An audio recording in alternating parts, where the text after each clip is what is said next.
اللہ الرحمن الرحیم. میں ہوں سرور خان سرور اور آپ دیکھ رہے ہیں ہم تیز ٹی وی. ناظرین اکرام، ہم تیز ٹی وی کی کوشش رہتی ہے کہ فیصل آباد سے متعلق شاعر ادیب ہمارے اسٹوڈیوز میں آتے رہیں اور آپ ان کے نام، ان کے کام سے واقفیت حاصل کرتے رہیں. آج ہماری خوش قسمتی کہ ہمارے ساتھ موجود ہیں فیصل آباد سے متعلق ایک نامور شاعرہ جناب محترمہ صفیہ حیات صاحبہ. صفیہ حیات صاحبہ کے نام اور کام سے پوری دنیا واقف ہو چکی ہے.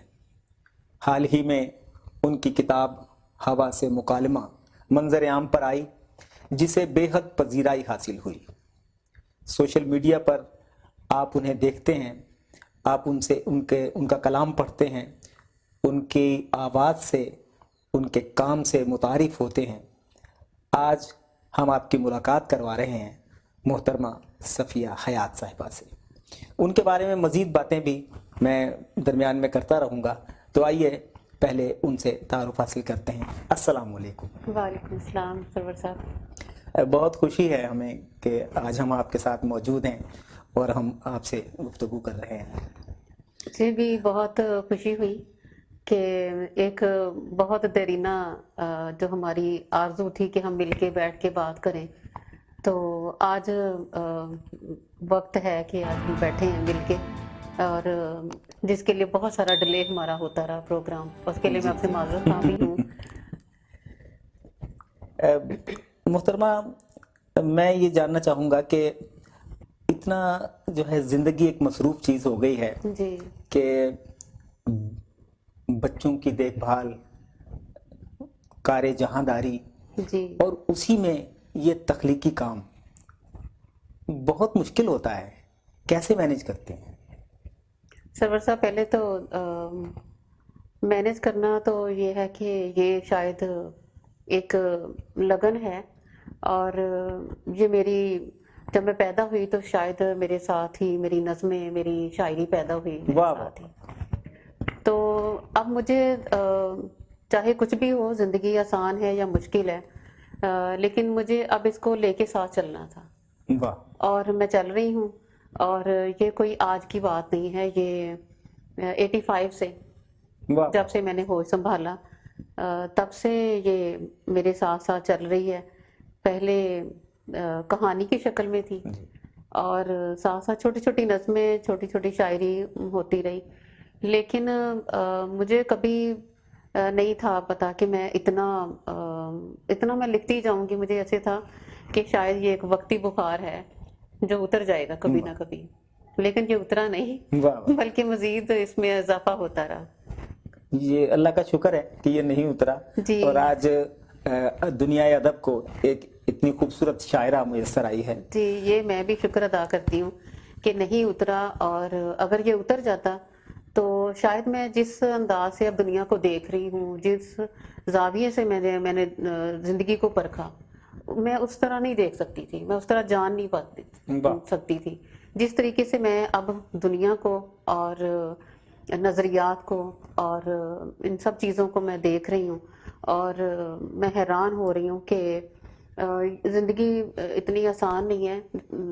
اور زندگی جس طرح ہمارے سامنے پیش کی جاتی ہے نا، زندگی وہ نہیں ہے.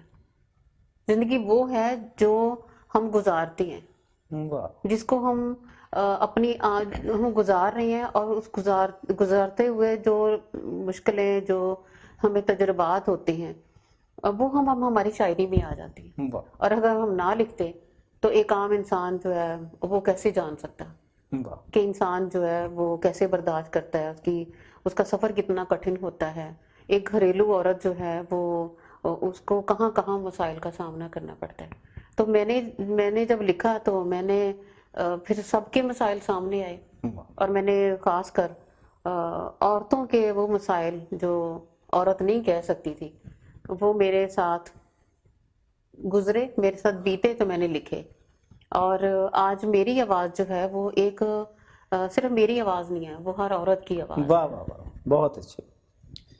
میں یہ جاننا چاہوں گا کہ شعری انکشاف کس لمحے میں ہوا, کیسے احساس ہوا کہ صفیہ حیات کے اندر ایک صفیہ حیات موجود ہے جو تخلیق کار ہے, جو شاعرہ ہے؟ سرور صاحب مجھے خود نہیں پتا تھا کہ میں لکھ سکتی ہوں یا میرے اندر کوئی خاص میرے اندر صلاحیت رکھی گئی ہے. یہ ایسا ہوا کہ میں 7 کلاس میں پڑھتی تھی. اچھا. تو 7 کلاس میں میرے ساتھ میری جو کلاس فیلوز تھیں وہ بھی ان کا بھی نا لکھنے لکھانے کے ساتھ تھا, تو وہ جسٹ فار ٹائم پاسنگ. اچھا اچھا. ان کے والد صاحب ماشاءاللہ وہ 7-8 بہنیں تھیں, تو ان کے والد ان کو کچھ بنانا چاہتے تھے, تو انہوں نے اپنی بیٹیوں سے کہا کہ تم لوگ اخبار کے لیے لکھو. تو وہ نا ادھر ادھر سے کہانیاں اکٹھی کر کے کہانی بناتی تھی اور میں ان کو دیکھتی تھی, پھر وہ کہانی لکھ کے اخبار میں دیتی تھی. تو ایسے ہی انہوں نے مجھے ایسے کہا کہ یہ دیکھو ہماری اخبار میں کہانی چھپی ہے, تو صفیہ تم بھی لکھو.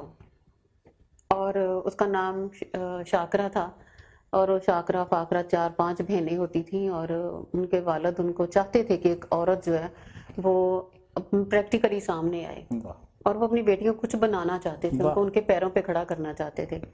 تو مجھے لگتا ہے کہ میرے ساتھ ایسا کوئی نہیں تھا.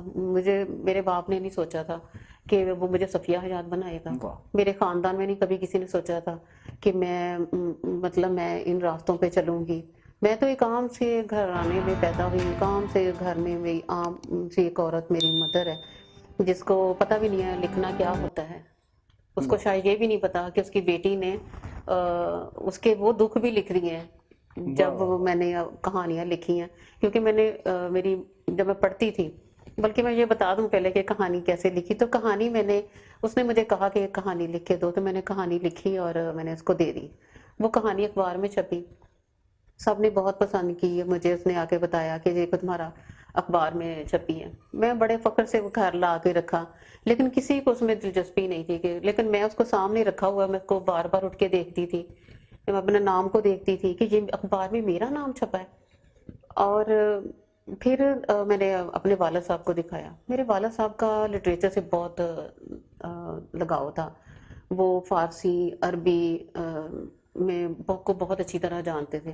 فارسی شاعروں کا وہ بہت اچھا انتخاب تھا ان کے پاس. وہ اکثر چلتے پھرتے ان سے میری بات ہوتی رہتی تھی, تو وہ مجھے شعر سناتے تھے. وہاں سے بھی مجھے جیسے کہ ہوا کہ اخبار میں میرا نام چھپا ہے, تو میں اور لکھوں گی. پھر انہوں نے مجھے بتایا کہ بہت اچھا پسند کیا گیا تمہاری تحریر کو. کچھ لوگوں نے خط لکھے بچوں نے. تو وہ کہانی تھی ایک ستیلی ماں کی. اور مجھے یاد ہے کہ میں نے رات کو 12 بجے میں سے اپنا سارا ہوم ورک کیا. میں نے ساتھ بیٹھ کے جب وہ کہانی لکھی, تو وہ ایک لڑکا ہوتا ہے بڑا غریب سا, بڑا پریشان سا رہتا ہے جب اس کی مدر کی ڈیتھ ہو جاتی ہے. تو وہ روتا ہے بڑا اپنی ماں کو یاد کر کے. زندگی اس کے سامنے ایک ایسا پہاڑ کھڑا ہے جس کو اب اس کو عبور بھی کرنا ہے, اس نے لوگوں کی باتیں بھی سننی ہے, وہ تنہا ہے. تو وہ اس کی جو فیلنگس تھی نا, وہ میں نے جب بیان کی, میں نے لکھی, تو میں نے رو رو کے لکھی. اور میں نے اتنا ڈوب کے لکھا, میں نے اس کردار کو اپنے اوپر طاری کر لیا. مجھے ایسا لگا جیسے وہ لڑکا میں ہوں. تو وہ کہانی جب چھپی تو پھر تو بس جو ایڈیٹر تھے وہاں, انہوں نے مجھے کہا کہ اس لڑکی سے روز لکھواؤ کوئی نہ کوئی کہانی. تو پھر ایسے ہوتا تھا کہ میں کسی کو بھی نہیں گھر میں پتا ہوتا تھا, میں رات کو 12-1 بجے تک اپنا پڑھتی تھی اور باقی 3 بجے تک میں لکھتی تھی. اور لکھ کے میں اس کو چھپا دیتی تھی تاکہ کسی کو پتہ نہ چلے کہ میں لکھ رہی ہوں. تو بس اتنا مجھے یاد ہے کہ میرے والد صاحب کی مجھے رات کو 3 بجے آواز آتی تھی کہ اب بس کرو لکھنا, اب بس کرو پڑھنا, سو جاؤ اب.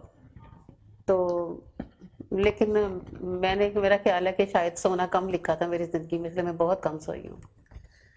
اچھا, یہ بچوں کی کہانیاں لکھنے سے آغاز ہوا, جی. لیکن جب صفیہ حیات بڑی ہو جاتی ہے تو پھر جو ان کے موضوعات ہیں وہ عورت کے مسائل ہیں, اور اتنی ایک دبنگ انداز میں لکھنے والی رائٹر ہمارے سامنے آتی ہے کہ وہ ایسے موضوعات کو بھی ٹچ کرتی ہے جن پر مرد حضرات بھی بات کرتے ہوئے جھجکتے ہیں. جی. یہ جو دبنگ لہجہ ہے, یہ جو ایک آزادانہ اور ایک میں کہتا ہوں کہ زیادہ کھل کر بات کرنا, یہ جرت جو ہے یہ کیسے آتی ہے؟ سرور صاحب, یہ جرت ایسے نہیں آ گئی. یہ مطلب میں اپنے خاندان کی پہلی لڑکی تھی جو پنجاب یونیورسٹی پڑھنے کے لیے گئی, اور اس کے لیے بھی مجھے لڑنا پڑا. مجھے فائٹ کرنی پڑی. میں نے کہا کہ میں نے پڑھنا ضرور ہے اور میں نے جانا ہے. اور اس کے لیے پھر مجھے جیسے فیملی میں لوگوں کو تھوڑا سا ڈر خوف ہوتا ہے کہ لڑکی زیادہ پڑھ لکھ گئی تو پھر اس کے رشتے کہاں سے ڈھونڈیں گے, اس کی شادی کیسے ہوگی, ہمارے خاندان میں تو اتنے پڑھے لکھے لڑکے نہیں ہیں. تو مجھے جب پتا چلا کہ یہ خوف ان کے دل میں ہے تو میں نے کہا کہ آپ ایسے کیجیے گا, مجھے پڑھ لینے دیں, میں جب کر کے آؤں گی تو آپ میٹرک پاس سے بے شک شادی کر دینا, میں آپ کو نبھا کے دکھاؤں گی. وہ جو ایک وعدہ تھا نا, اس وعدے نے مجھے بہت توڑا. اور پھر میں نے ایک میرے والد صاحب مجھے کہتے ہوتے تھے کہ یہ میری بہت پڑھی لکھی بیٹی ہے اور اس نے مجھے بہت عزت دی ہے, کیونکہ کہانیاں تو چھپنے لگی تھی اخبار میں. پھر یہ تھا کہ اسکول میں بھی مجھے بہت زیادہ ایک پرومیننٹ اسٹوڈنٹ کی طرح بزم ادب کی صدر تھی, بزم ادب کی سیکٹری. پھر کالج گئی تو کالج میں مختلف مشاعروں میں ہم جاتے تھے. تو اس میں ایک بڑا اچھا مجھے یہ ہوا کہ جڑا والا کالج میں ایک مشاعرہ ہوا تو وہاں مجھے غزل کا پہلا پرائز ملا. وہ غزل میں نے گا کے اپنی پیش کی تھی. سارا مصرع تھا کہ مجھے نا اس کو بھول گیا. غزل میری بہت, میں نے اکثر مشاعروں میں بھی بہت پڑھی, تو وہ میں بتاتی ہوں جب مجھے کہیں یاد آ گیا. تو اس کے بعد پھر یونیورسٹی گئے مختلف, ہم اس وقت بین الکلیاتی پروگرام ہوتے تھے مختلف کالجز میں, تو ہم پوری ٹیم جاتی تھی 15-20 لڑکیاں. تو وہاں سے جب میں ون کر کے آتی تھی تو پھر مجھے لگتا تھا کہ نہیں, میں نے کچھ کرنا ہے, میں نے آگے بڑھنا ہے, میں اس طرح نہیں بیٹھوں گی آرام سے. تو وہ پھر چھوٹی چھوٹی کہانیاں جو تھیں وہ افسانے کہانیاں بننے لگے اور چھوٹی چھوٹی نظمیں بننے لگیں. تو پہلے تھوڑا سا اس میں رومانٹک بھی تھا. آپ کو پتا ہے کہ جو اسکول کالج کی بچیاں ہوتی ہیں ان کی زندگی میں یہ چھوٹا سا ایک ٹائم پیریڈ آتا ہے جس میں وہ اس پہ بھی لکھتی ہیں. تو میں نے وہ بھی لکھا چوری چھپے.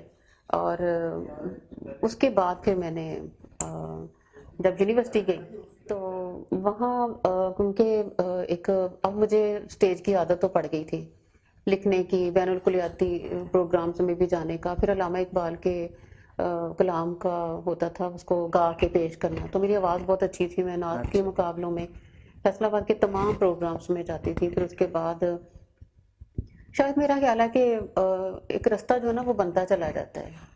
یہ جو ہے نا زندگی کی چھوٹی چھوٹی پگڈنڈیاں, یہ پری پلان ہے سب.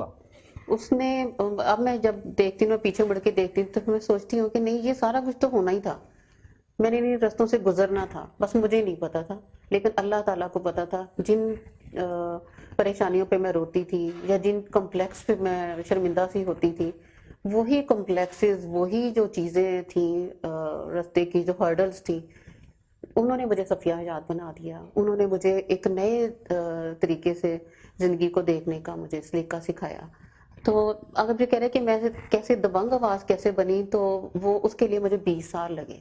اچھا. میں نے جو اپنا ایک وعدہ کیا تھا اپنے باپ سے, اپنے خاندان سے, اس کو میں نے نبھایا. لیکن اس کو نبھاتے نبھاتے جب 20 سال 18 سال کے بعد جب مجھے یہ کہا گیا کہ یا لکھنے کا انتخاب کر لو یا پھر اس سائڈ کا, تو تب پھر مجھے ہوا کہ نہیں, اب مجھے صرف لکھنے کا انتخاب کرنا ہے. تو تب پھر میرے یہاں سے پھر ایک اور صفیہ سامنے آئی ہے. اور شخصیت کا ارتقاء جو ہے وہ تو چلتا ہی رہتا ہے. دیکھیں ہر انسان کی, آپ کی بھی دیکھیں, آج سے 10 سال پہلے سرور صاحب اور تھے, اسی طرح آج سے 12 سال پہلے صفیہ اور تھی, آج صفیہ اور ہے اور 12 سال بعد میں اور ہوں گی. وقت کے ساتھ ساتھ ہمارے سوچ میں, ہماری شخصیت میں جو تبدیلیاں آتی ہیں, ہمیں انہیں ان تبدیلیوں میں ڈھلنا ہوتا ہے. تو بس ایسے صفیہ کی آواز دبنگ ہو گئی. بہت اچھا لگ رہا ہے آپ سے گفتگو کرتے ہوئے, اور ہم آپ کے بارے میں بہت کچھ جانتے چلے جا رہے ہیں. تو میں نے آپ کی نظم ضرورتوں کی پھٹی جیبیں جی, اور نظم آپ کی پہلیاں, جی, اور یہ نظم تو خیر ایسی ہے کہ جس کا پڑوسی ملک میں بھی بے شمار زبانوں میں اس کے تراجم ہو گئے, وہاں کے اخبارات میں, رسائل میں شائع ہو گئی, اور اس نظم کو بلکہ ان دونوں نظموں کو بہت زیادہ پوری دنیا میں پذیرائی ملی ہے. تو میں جاننا یہ چاہوں گا کہ ضرورتوں کی پھٹی جیبیں, اس کا کوئی پس منظر ہے؟ سرور صاحب, میری کتاب میں ہر نظم کا ایک پس منظر ہے. اچھا.